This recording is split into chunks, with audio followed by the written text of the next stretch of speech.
I want to start from the beginning, right? Because we did want to bring you on just to talk about the PFL Bellator merger a little bit. Obviously, you are the 125-pound champion of Bellator. So, I mean, I'd say it's probably worthy of your attention, right? So I want to start off from the beginning, right? Over the last year or so, rumors began swirling about the PFL purchasing Bellator. When it does finally happen, right? You get the news again as champion of the organization. Were you shocked? Were you not shocked? What was your initial reaction? I think initially I was shocked. I didn't realize that Bellator even had that as consideration, that there were any hardships going on, or just any standard wasn't being met that put in their mind the need to have to sell the company. So it came as a surprise. But then again, after having been in Strikeforce and gone through it where they got bought out by Zuffa, by That's UFC, right. and then not that for them, at that point they're saying no women's MMA. At least I knew within PFL, like if that rumor is true, PFL does have women's MMA, so I'm not compromised there.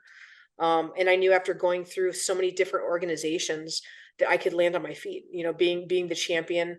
And if Bellator departed that way, that I left on such good terms that my success in other organizations, whether it was PFL or otherwise, could still be guaranteed. So I wasn't worried about it. But I was definitely surprised by the news and the rumors going around at that time. Yeah, and it's true. I mean, you're such a historian of like you're literally a living legend of the sport. So it's like you almost forget of how many like moments you've been a part of in MMA history, and how many sort of transitions, this, that, and the other. You're fighting at Bellator 300. They bring the champions into the cage. You got the gold gloves on, which I thought were really nice, by the way.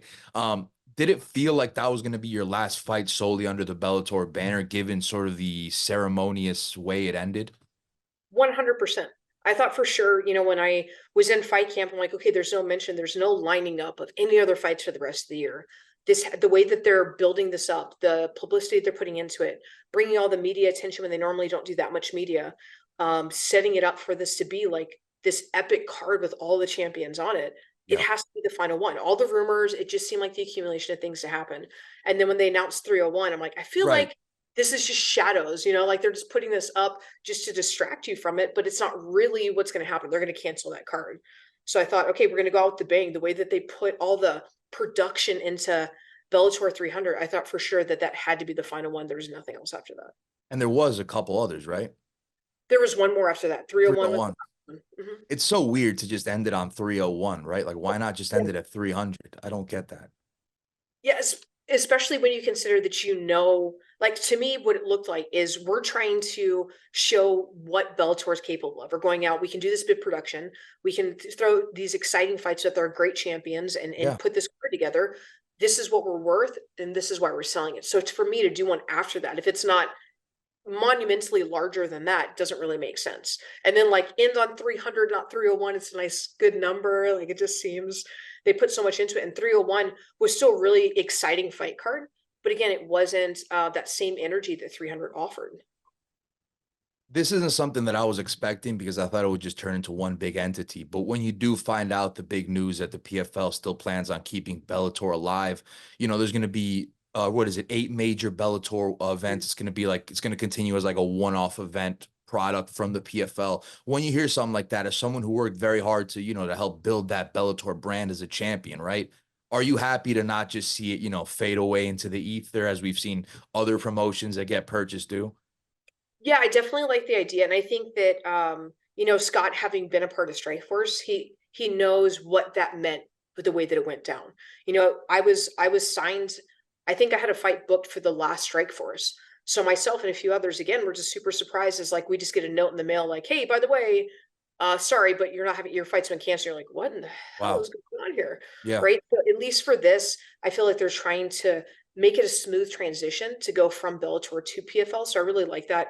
It also gives the opportunity for if there are Bellator fighters that don't want to be a part of the PFL promotion, it gives them enough time to be able to get everything situated to make the transition away. And again, what do I know, right? As someone just here, just interviewing the fighters. But I'm curious, right? Because you did use the word transition. Is it something that could one day turn into just Bellator? Do you think it is a transition period, or do you think this is something that they plan on just keeping for the foreseeable future? No, I think that Bellator is going to go away. I think that what they're doing is just kind of like the transitional year. They're going to have these 8 promotions. I don't know if it's going to be a year, 2 years, Okay. but I definitely think it's going to be a transitional period so that people can still have the anticipation of knowing their Bellator fighters and seeing their progress in PFL, and then let it be a transition completely over to PFL. Yeah, that makes a lot of sense. On the topic of world of the the world champions at Bellator and PFL, right? There's obviously a big card coming up, February 24th. I think it's a champions versus champions card. Is that something you were approached with as far as being on the card? I know there's not really a flyweight division at the PFL, right? They do have some 125ers. I think it's in the PFL Europe Challenger Series. So no flyweights like on the standard championship league roster, but were you offered maybe like a non-title fight? Because there's some fun fights that are non-title fights as well on that card. Yeah, I did see that, and what I noticed about the non-title fights is it's, PFL versus PFL. There's one Oh, fight okay. Yeah, I card didn't that's notice that. It's Bellator true. versus PFL, but with the exception is the main card is all the champions versus champions, and, no, they didn't approach, and I don't know if they were just, respecting the fact that I was coming off of stem cells and wanted to give me a proper fight camp to come into it, or if Right. they have different plans down the road, I'm not sure yet. But I know I didn't see like Cyborg wasn't on that championship card either. And that would be the other weight class and the other champion that would be in competition. And Yeah. for her, they actually have a weight class that's applicable, right? Yep. So that would make sense. In my particular case, like you said, it's the challenger.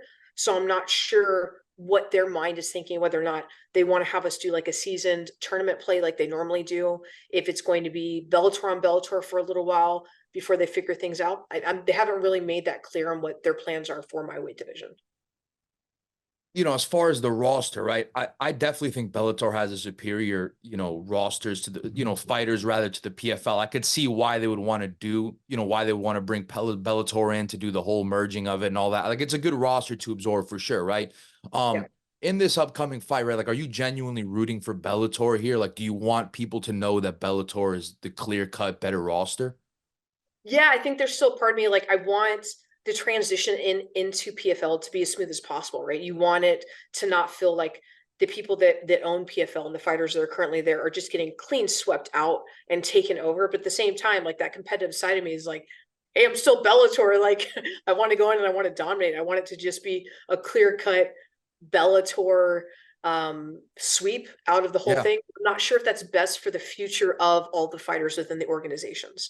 So I kind of like split. I want all Bellator to dominate in the competitive side of me, but I also know for the success of what we're trying to do, there have to be some losses and PFL wins there. I think that's a great point. I think you're 100% right because you also just don't want to nuke PFL and just leave them in the dust, right? Like, hey, we're clearly better than you. But I did see a video where you said that you could see a clean sweep for Bellator in that champions versus champions event. Honestly, when I look at it, I see no lies when you say that, right? I mean, at least 4 of 5 I could see going for Bellator. Exactly. Aside from who you want to win, are you intrigued to see how it's gonna mesh when you got Bellator versus PFL sort of clashing heads there? Yeah, absolutely. I think that it's going to motivate people in a different light. I think because of it, people are going to maybe seek out different camps or maybe where they kind of had their foot steady on the gas and they weren't trying to push anything to a new level. I think this is going to ignite people to want to push out of their comfort zones and seek new things because they want to represent their organization as the best one. So I think it's honestly, I think it's going to be a good card because of that reason alone.